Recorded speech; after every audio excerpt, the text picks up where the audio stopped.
حي على الفلاح.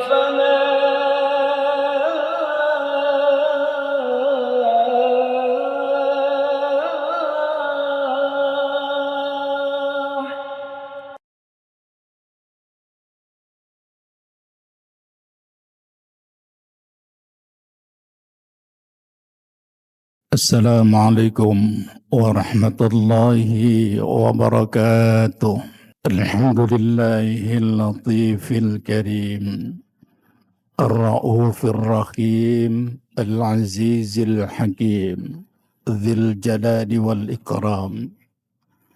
أشهد أن لا إله إلا الله وحده لا شريك له إياه نعبد وإياه نستعين، وأشهد أن محمدا عبده ورسوله المبعوث رحمة للعالمين. اللهم صل وسلم وبارك على هذا النبي الكريم والرسول العظيم ذي القلب الرحيم نبينا محمد وعلى آله وأصحابه أجمعين. أما بعد، فيا عباد الله أوصيني وإياكم بتقوى الله. اتقوا الله وكونوا مع الصادقين. اتقوا الله وتزودوا فإن خير الزاد التقوى واتقون يا أولي الألباب. اتقوا الله لعلكم تفلحون. يا أيها الذين آمنوا اذكروا الله ذكرا كثيرا وسبحوه بكرة وأصيلا. Hadirin kaum muslimin jamaah Jum'ah rahimakumullah. Setiap kita umat manusia pasti menginginkan agar hidup di dunia ini terasa aman, tentram, tenang, bahagia. Banyak orang yang beranggapan bahwa dengan memiliki harta benda yang melimpah ruah, maka dia pasti hidupnya akan tenang. Belum tentu. Banyak orang yang beranggapan bahwa ketika memiliki pangkat dan jabatan yang banyak, super sibuk, kemudian hidupnya akan tenang. Belum tentu. Tidak ada jaminan. Bahkan banyak orang yang hidup di dunia ini terombang-ambing, susah, gelisah, tidak tahu apa yang harus dia lakukan. Akhirnya terjadi bunuh diri di mana-mana. Bahkan anak SD pun di negara kita ada kasus bunuh diri. Pertanyaannya sekarang adalah, di mana sih sumber ketenangan jiwa itu? Berdasarkan penjelasan Al-Quran dan Al-Hadis, sumber ketenangan jiwa itu ada pada iman yang kokoh dan takwa kita kepada Allah. Itu sumber pokok ketenangan jiwa. Semakin kokoh iman kita, semakin lurus akidah kita, semakin bersih tauhid kita, maka pasti hidup ini akan terasa tenang. Di dalam surat Al-Fatih ayat 4, Allah Subhanahu wa ta'ala berfirman demikian, Huwallazi anzala as-sakinata fi qulubil mu'minin. Dialah Allah yang telah menurunkan ketenangan jiwa kepada siapa? Kepada hati orang-orang yang mukmin. Jadi jikalau seseorang itu tingkatannya sudah mukmin, maka pasti hatinya akan tenang. Merasa nyaman hidup ini, sekalipun bertubi-tubi musibah itu datang. Hadirin sekalian,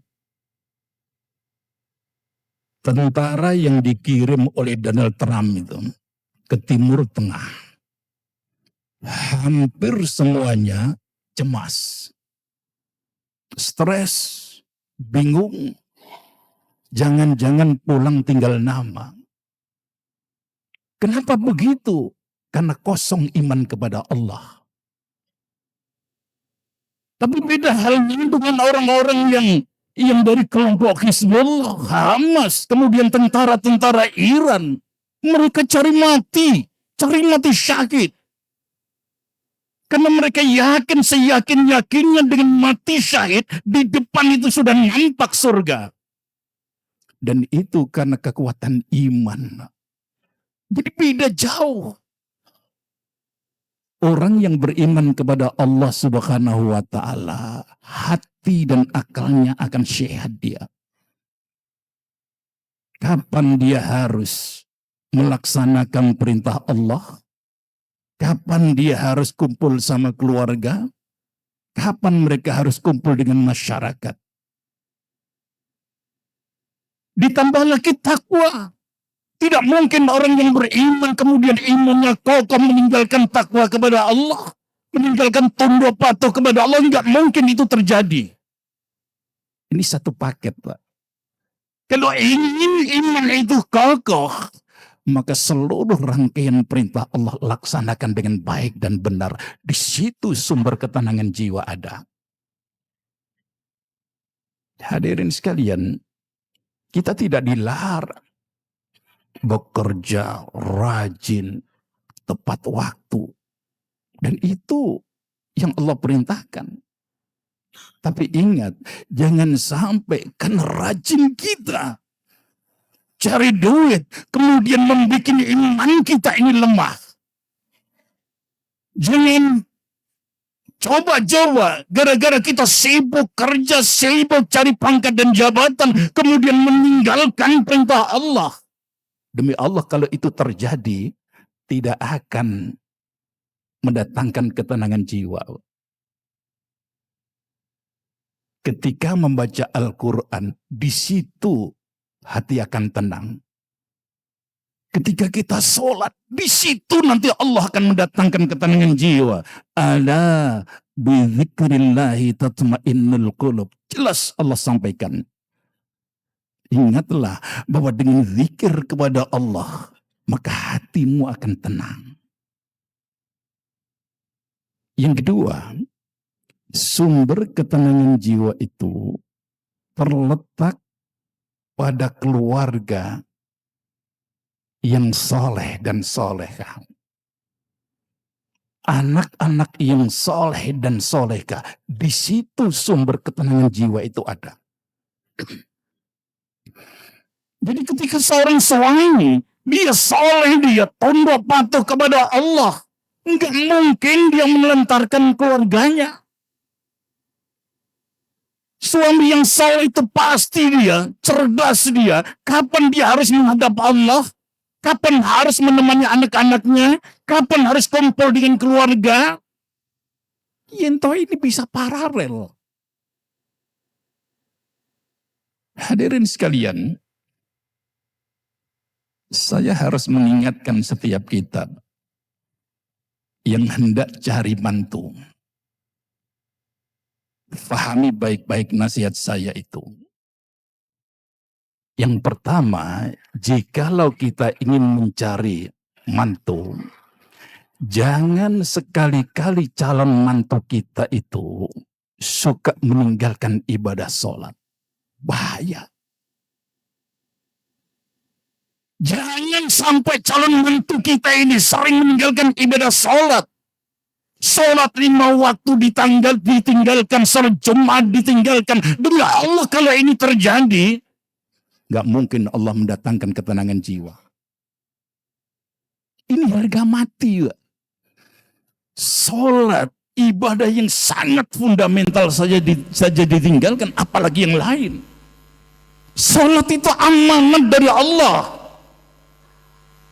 Ya ayyuhalladzina amanu la takhunullaha war rasul.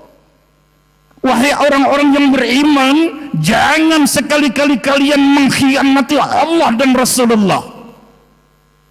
Kapan seseorang disebut mengkhianati Allah? Ketika perintah Allah dia ingkari, diperintah sholat dia tidak mau sholat. Itu sama halnya dengan mengingkari amanat Allah, dan itu dosa besar. Ganteng koyo opo, suke koyo opo. Kalau calon mantu ini suka meninggalkan ibadah sholat, stop. Jangan diterima jadi mantu, bahaya, ini teman setan ini.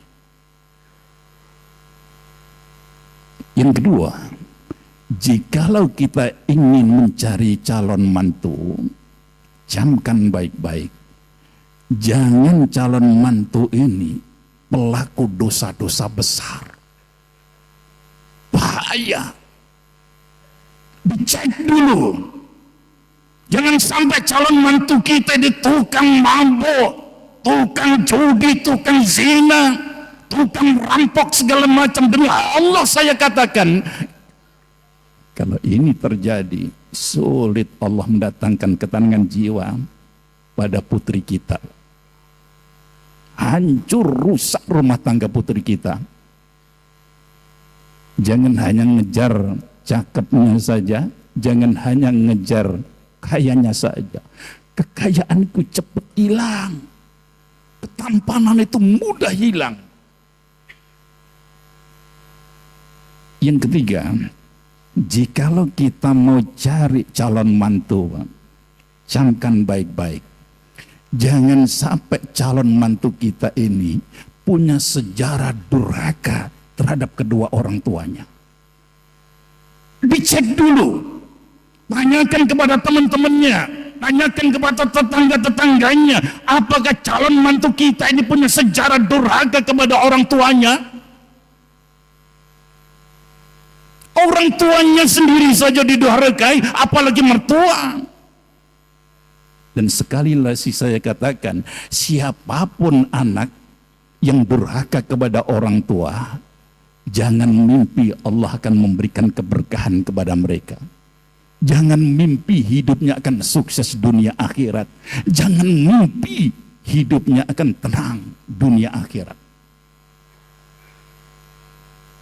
Yang keempat, jikalau kita ingin mencari calon mantu, jangan sampai calon mantu kita ini punya watak yang sombong, angkuh, takabur. Bahaya kalau ini terjadi. Orang yang sombong itu hanya cinta dirinya sendiri saja. Orang yang sombong itu sudah watak, suka ngenyek, menghina. Mungkin menghina istrinya, keluarga istrinya. Hanya cinta kepada dirinya sendiri saja. Karena itu haram hukumnya masuk surga ketika seseorang punya sifat yang sombong. Itu kabar yang disampaikan oleh Rasulullah kepada kita. Poin yang ketiga, hadirin sekalian, di mana sih sumber ketenangan jiwa itu? Sumber ketenangan jiwa itu terletak pada rizki yang halal. Camkan baik-baik. Rizki yang halal, baik bendanya ataupun caranya, di situ sumber ketenangan jiwa. Karena itu ketika ada orang yang berpacu dengan waktu kerja banting tulang, nggak peduli halal haram, apalagi setiap hari keluarga diberikan harta benda yang haram, demi Allah saya katakan, Pak, sangat berbahaya. Apa kabar yang disampaikan oleh Rasulullah? Orang yang mengkonsumsi harta benda yang haram itu berarti dia sedang dalam keadaan maksiat. Nek mergawi, kok cara mergawi ini jelas haram, maka sepanjang itu dia telah melakukan maksiat. Kalau dia mati belum sempat bertaubat kepada Allah, maka dia mati dalam keadaan maksiat. Dan itu berbahaya. Karena itu hadirin sekalian, pastikan aktivitas kita, kerja kita sumbernya dari sesuatu yang halal. Yang membuat doa seseorang itu ditolak oleh Allah karena sumber rizkinya yang haram. Sedekah seseorang ditolak oleh Allah karena sumbernya dari sesuatu yang haram. Dan sumber yang haram ini nanti Allah akan jauhkan dari ketenangan jiwa. Kasus demi kasus akan silih berganti datang. Enggak kita sendiri, kadang anak-anak kita, Masya Allah, luar biasa dahsyat. Yang keempat, di mana sih sumber ketenangan jiwa itu? Sumber ketenangan jiwa itu terletak kepada pemahaman ilmu agama. Siapapun yang memahami ilmu agama dengan baik dan benar, kemudian bisa mengamalkan isi agama itu, di situ sumber ketenangan jiwa. Rasulullah bersabda, "Idza aradallahu bi ahli baitin khairan." Jikalau Allah menghendaki suatu keluarga itu menjadi keluarga yang baik, maka tandanya faqahahum fiddin. Itu keluarga difahamkan oleh Allah soal ilmu agama.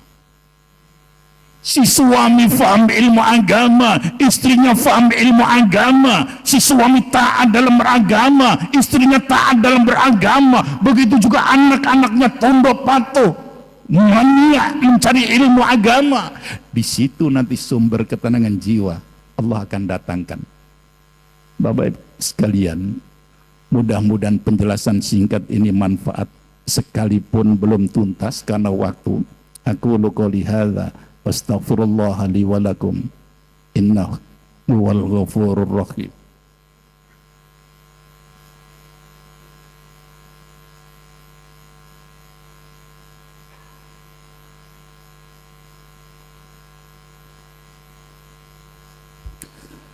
Alhamdulillahilladzi arsala rasulahu bil haqqi basyira wa nadhira. Asyhadu an la ilaha illallah wahdahu la syarika lah wa asyhadu anna Muhammadan abduhu wa rasuluh. Allahumma salli wa sallim wa barik ala nabiyyina Muhammad wa ala alihi wa ashabihi wa man tabi'ahum bi ihsanin ila yaumiddin. Amma ba'du fa ya ibadallah, usini wa iyyakum bitaqwallah. Ittaqullah wa la tamutunna illa wa antum muslimun. Innallaha wa malaikatahu yusalluna 'alan nabi.